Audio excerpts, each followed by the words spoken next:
Welcome back. We're here again today breaking down the contract. I'm John Smith with the CCRA Board of Directors, and we're looking at our contract again, paragraphs 8 and 11 specifically today.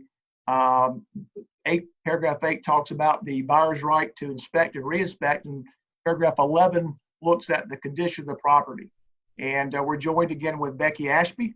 Becky's the vice chair of our contract committee, and Gary Pickering, who is our legal advisor for our contract committee. Glad to have both of you back with us again today to talk to us as we break down these two paragraphs. So anyway, one question, let me just throw out there quickly to kind of start things off, and I'm sure we'll address this, is that when we have a property, I've had buyers come in here before and say, as broker in charge, hey, John, what do I do when I show up at a vacant house? It's been vacant for 6 weeks, and the yard looks awful. The grass has not been mowed. The condition of the property is simply not in the same shape it was when we looked at it. Should we suggest that the seller put it back in the same condition? So that's a question that I know I hear from time to time. So it's something hopefully we can talk about and answer today. So thank you guys for being here, and I appreciate your time. Great. Thanks, John. I really appreciate you having us on again. And once again, thank you, CCRA. As I've said many times before, the guys over at CCRA, Kim and Taylor, are doing tremendous work keeping everybody up to date on the current rules, what's going on. So really appreciate them putting this form together. And Becky and I have enjoyed working on the contract committee and just really enjoy what's going on. So we wanted to bring this to you today. And what I'm going to do real quickly is I'm going to kind of just talk in general about paragraph 8. And then Becky's going to throw some questions out for me to answer to kind of go over these issues that she can delve into. And then we'll get over to paragraph 10 and talk about the question that John asked, as well as some other things. So first thing I'm going to do is pull up on my screen share. So let me pull up the screen share there. And so we should be able to see now paragraph 8 in the middle of the page. And as John mentioned earlier, what paragraph 8 does is it establishes, really to me, what's the most important part of our contract, the way we wrote it at CCRA, is that right to inspect in your due diligence period. This is that paragraph that says the borrower or buyer may do those inspections. And that would then follow into paragraph 9 that you're going to buy the house with a due diligence period, or it would follow you into paragraph 10, which would be you're buying the house as is with a due diligence period. So when you are exercising due diligence rights, this here is the paragraph that allows the buyer at buyer's expense to enter the property and perform examinations, inspections, and tests. And it will talk about how those tests are and things of that nature. So I think that paragraph 8, it's an often overlooked paragraph, Becky, but it is very important that we look at. Agreed. All right. So what questions and what things do you want me to point out today to everybody in the class? Well, the first part talks about the definition of an inspector and how that is understood to be for the purposes of the contract. So I guess then my question is that a requirement?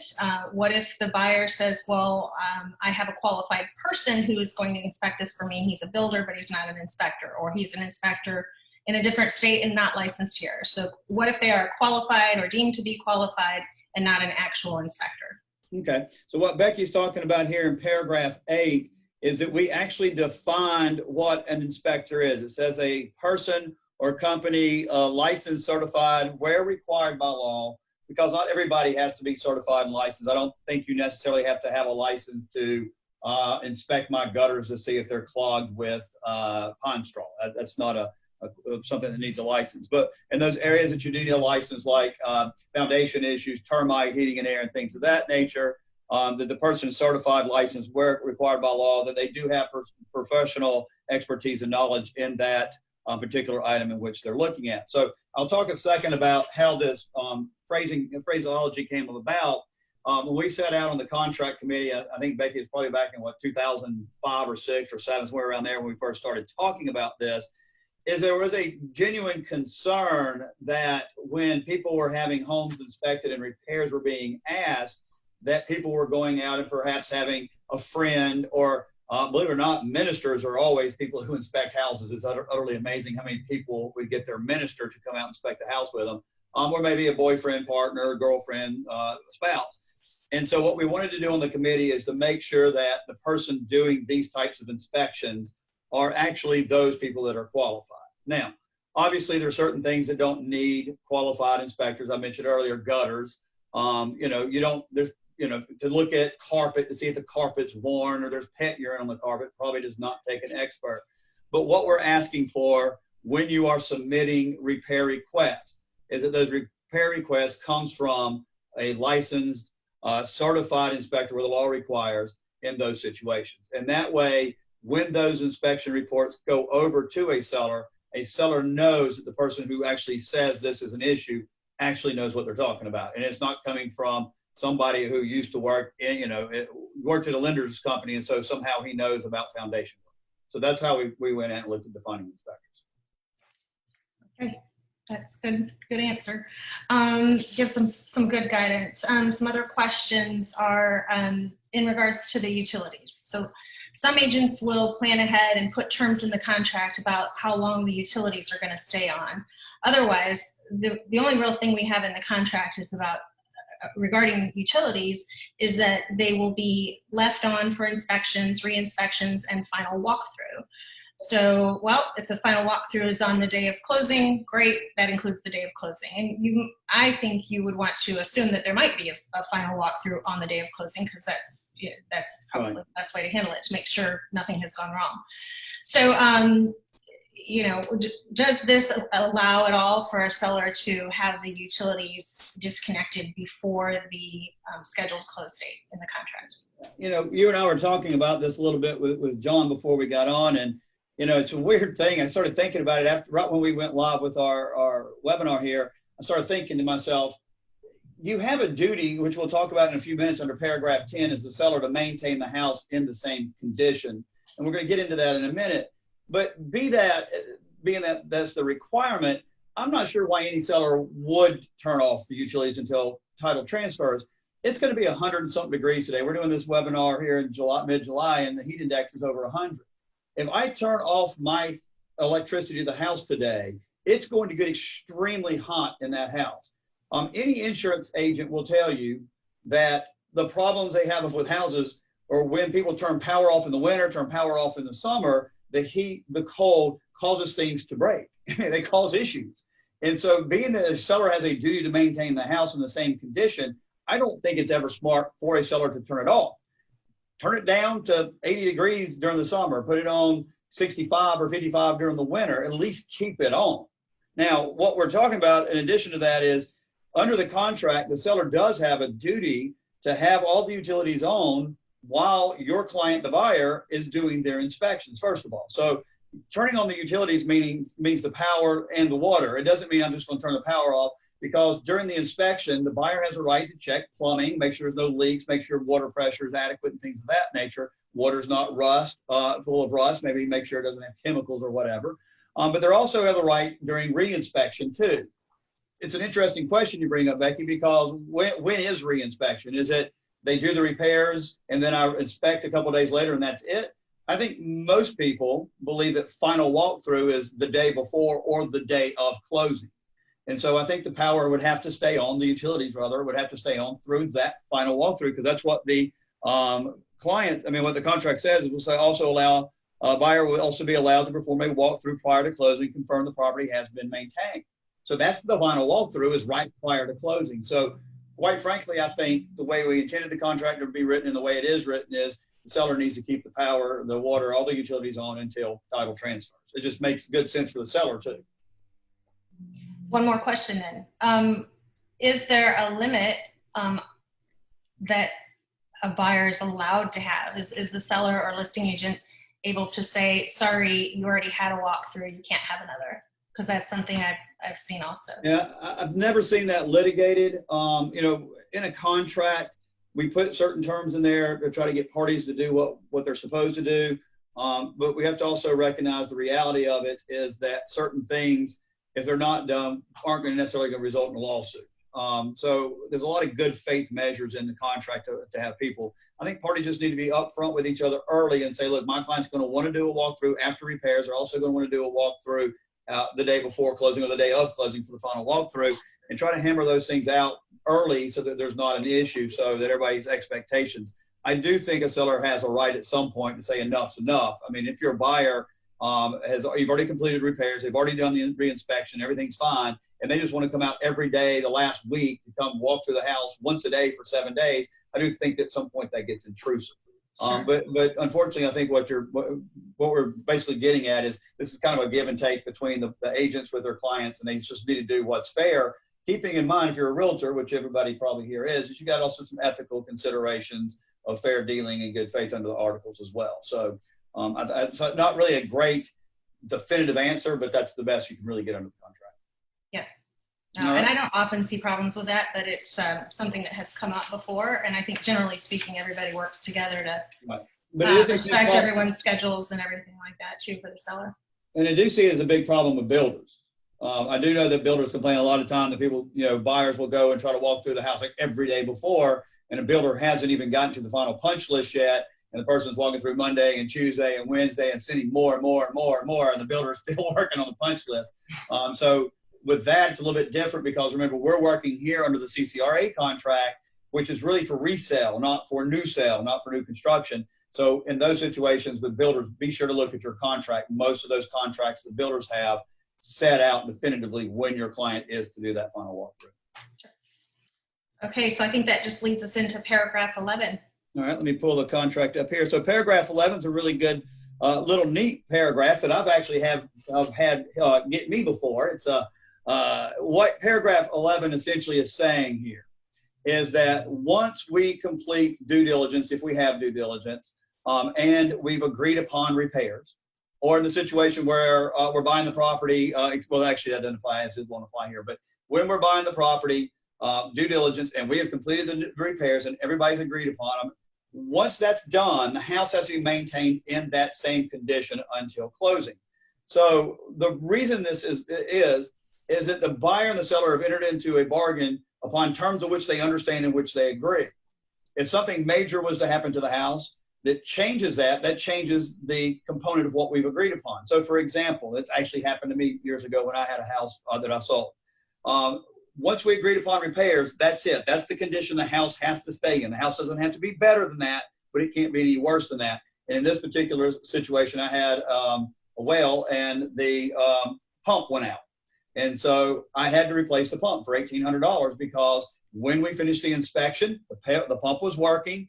Everybody knew what they agreed upon. And then when the pump went out, I had to replace it at my cost. Now, had the pump already been broken beforehand and they didn't ask me to fix it, I didn't have to put it in better condition than what we agreed upon, so I would not have had to replace the pump.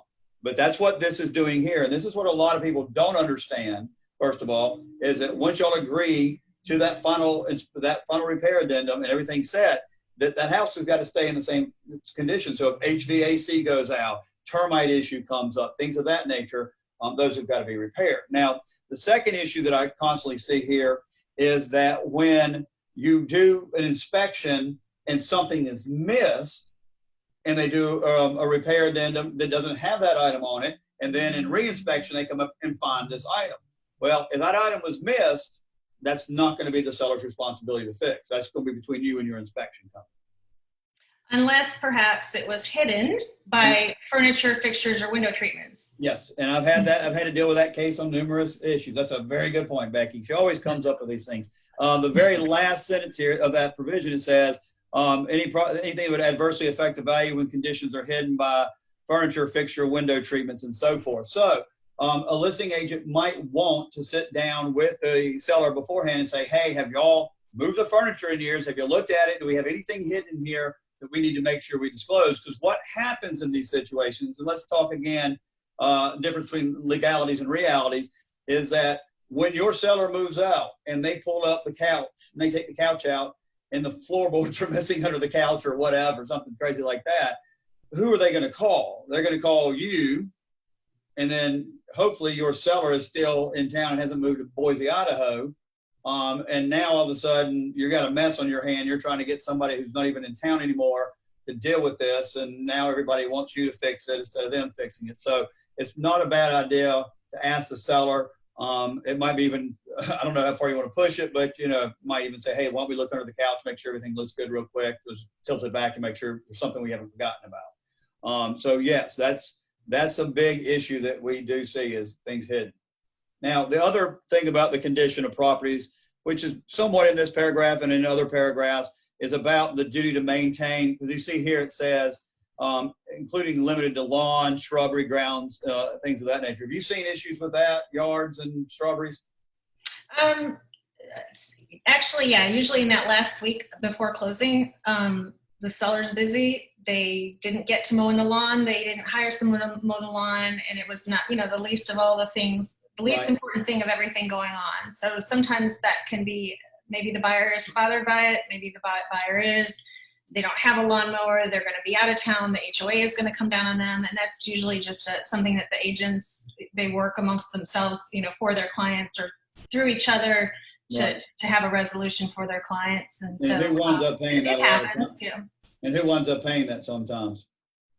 Well, sometimes it's the agent. Yeah, which we don't, we hate that. We absolutely hate that. Yeah, you're right, Becky. I've run across that a lot. Just recently we've run across it. Houses, the yard's 12, 14 inches tall of grass, and so the buyer sits there at closing, because I'm not buying it until the grass is cut. And so now all of a sudden we're sitting here arguing over hiring somebody for $50 or $75 to cut the grass. And so unfortunately sometimes it winds up with the real estate agent just saying, fine, I'll get my guy to go out there. And that's not what we want. You should not have to come out of pocket for that.